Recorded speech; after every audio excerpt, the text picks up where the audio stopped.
విశాఖలో సంచలనం సృష్టించిన హిట్ అండ్ రన్ కేసు కీలక మలుపు తిరిగింది.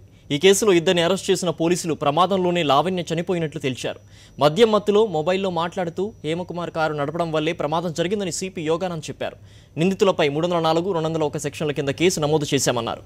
దర్యాప్తు నిష్పక్షపాతంగా జరుగుతోందని, ఈ కేసులో ఎవరి దగ్గరున్న ఆధారాలుంటే తమకు అందించాలని కోరారు.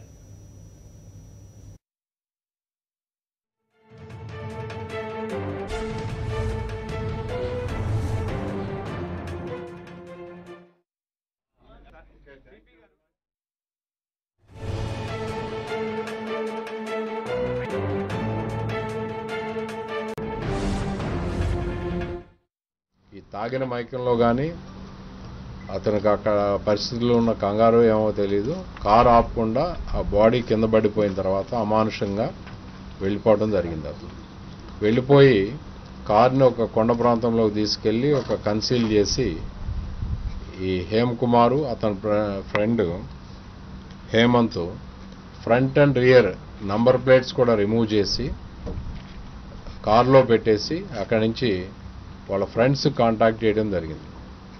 వాళ్ళ ఫ్రెండ్స్ ఒక నలుగురు అక్కడికి రావడం జరిగింది. సీన్ ఆఫ్ అఫెన్స్ వచ్చి ఇదంతా చూసి వాళ్ళు అక్కడి నుంచి తర్వాత వెళ్ళిపోవడం జరిగింది. ఇప్పుడు మీరు ప్రెస్లో వచ్చిన కథనాలు కానీ లేకపోతే వాళ్ళ ఫ్యామిలీ మెంబర్స్ చెప్పినవి కానీ మీరేంటంటే మొదట టెంపుల్ దగ్గర నుంచి కూడా ఆకతాయిలు వాళ్ళని ఏడిపించడం జరిగిందని ఉంది. నేను నిన్న టెంపుల్కి కూడా వెళ్ళాను. నిన్న ఆదివారం పూట చాలా రష్ ఉంటుంది టెంపుల్, అక్కడ ఎక్కడ అటువంటి అవకాశాలు కనపడలేదు.